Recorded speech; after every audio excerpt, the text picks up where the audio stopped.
I'm looking very American right now. I'm not American. I'm not American. But I am looking very American. Look, I'm wearing the backwards baseball cap, man. But honestly, there's no barbers open. What am I supposed to do here? Okay? Put yourself in my shoes. Anyway, how's everyone getting on? How are you all doing? I hope you're having a fantastic weekend. My name is Kieran.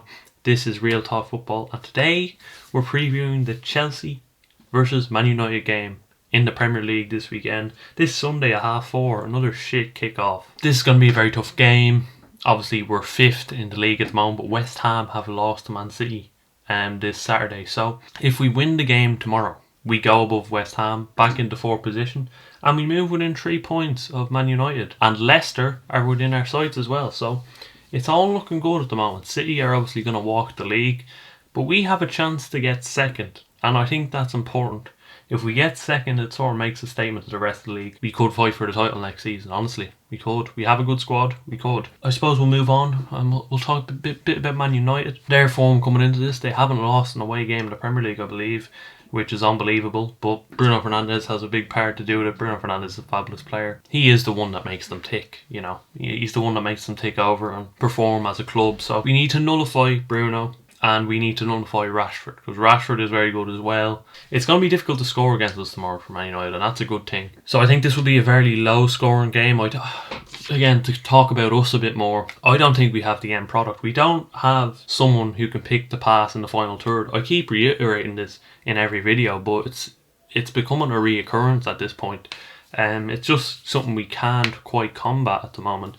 Obviously, our attacks are predominantly coming from the wings, and you know that's what happened against Atletico. In terms of playing through the middle, we haven't really found the killer instinct, and we haven't really knocked 3 or 4 past the team and killed them off completely. I haven't really seen that from Chelsea this season, other than maybe Sevilla away. We used to be so good at battering teams 6-7-0, but nowadays you'd be lucky to get 3 or 4 goals with Chelsea. It doesn't happen too often. But yeah, in terms of Tuchel and his press conference, as always, I'm gonna stick on the glasses.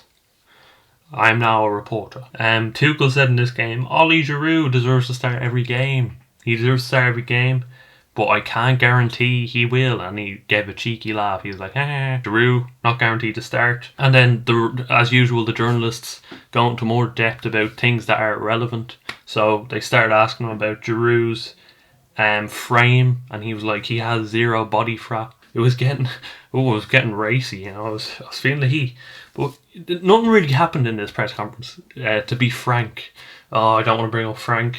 Don't bring up Frank, but to be frank, nothing really happened. You know, to beat United, I feel like the key is we need to pick them off early, because they do tend to have stronger second halves. They come into it in the second half a lot, so I think we need to knock 2 or 3 past them early, kill them off, and then sit back. The lineup I'm going for is Edouard Mendy in goal.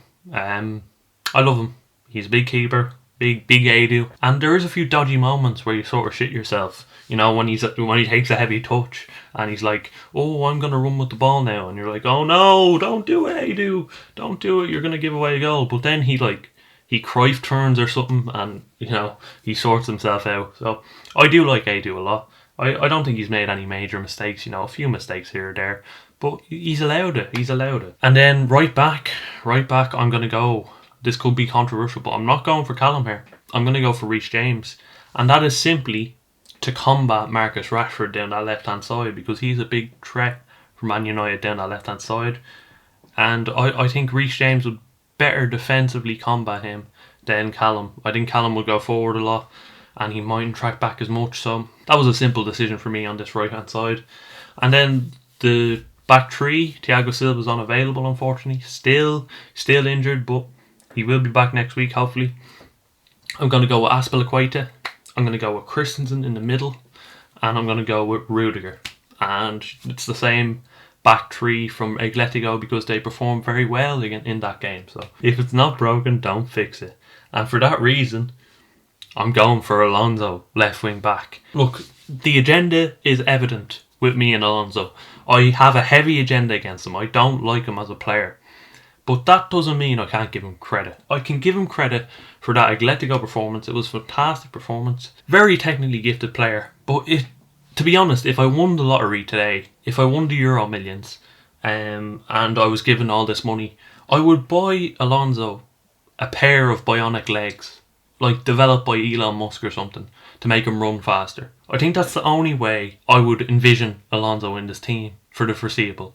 Because otherwise, his legs are going, and defensively he can't be trusted. And if United put a good player on that right wing, I know they don't really have many options, but Mason Greenwood could cause Alonso problems, you know. If I was Ollie right now, if I was Ole Gunnar Solskjaer, I would double up on that right hand side and go for Alonso, because he is a vulnerability in our defence. So yeah, the double pivot, I would keep it the same. I would keep Kovacic and I would keep Jorginho. I think they're working well together. They really are. They have good chemistry and they have a good understanding of each other. And I don't think you should break anything that shouldn't be fixed. As I said, like, don't change it. It's as simple as, unless it has to be changed for some reason. I'm going to give Havertz a chance. I want Havertz to start. I'm sick and tired of him sitting on the bench. 80 million. He's seen as a generational talent. I haven't seen anything that suggests that he's a generational talent at Chelsea. I want to see it. I'm looking at these bantering rival fans showing me Jesse Lingard's stats. He has 3 goals and 1 assist, and Havertz only has 1 goal. I'm sick and tired of it. I want to see Havertz play, you know? Look, it mightn't be wise to throw him in at Man United, but look, he's going to have to be used eventually. He's fit now. Put him in the team. Put him in the team. And then beside him, I'm going to go for Mason Mount. And look, I think Ziyech is unfortunate to miss out here. He definitely is, but there's so much depth in this team. I love Ziyech, I really do. And he has a big part to play for us in the future. He was a great signing. But I think Mount in form, you can't take him out of the team. He's been our best player this season. In line to be the young player in the Premier League, I'd say. So, look, start Mount and maybe bring Ziyech off the bench if nothing's happening. In that final third, though, we need creativity. I can't stress this enough. We need these 2 players to be making things happen. And I'm excited. I think they can do it together. And then striker, it's difficult, isn't it? Because you have this dilemma. Ollie Giroud, you know, a target man, play a focal point up front. Or you could go for Timo Werner in that solo striker role. And to be honest, I think it varies here, because if Man United are playing Maguire and Lindelof, I think the in-behind ball can be exploited because those 2 don't have pace. They don't have pace, so I would play Timo Werner in that scenario. But if they're playing Eric Bailly and Maguire, or Bailly and Lindelof, I think you have to go for Ollie Giroud in that instance. So it could vary between the 2, but for the sake of playing the form player, I would put Ollie Giroud up front tomorrow. So I'd start Ollie Giroud, I'd start Havertz and Mount in behind him, and I bring Werner off the bench. So that's my lineup. Let me know if you agree, let me know if you disagree. Obviously there's so many players to choose from in this squad. I think we bought too many. I have a strong opinion on that, but look, can't do anything about it now. Thanks for watching, everyone. Please like the video, as I said. Please subscribe if you're new. And I hope you enjoyed, man. I'll see you in the next one. Peace.